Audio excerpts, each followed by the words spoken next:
Paysafecard to bank account. In this video, you are going to learn how to transfer Paysafecard to bank account. So let's get started.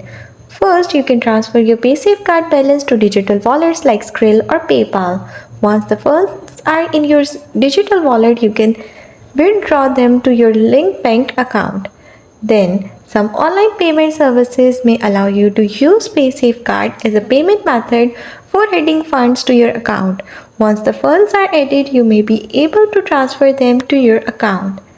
Prepaid, you can use your Paysafecard to purchase prepaid debit cards. These cards often allow you to withdraw cash from ATMs or spend the balance like a regular debit card.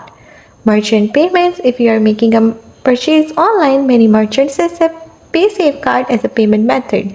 You can use your Paysafecard balance to pay for goods or services directly. Paysafecard Mastercard. Paysafecard offers a prepaid Mastercard option in some regions. You can use this card for online and in-store purchases wherever Mastercard is accepted. That's all. That's how you can transfer money from Paysafecard to bank account.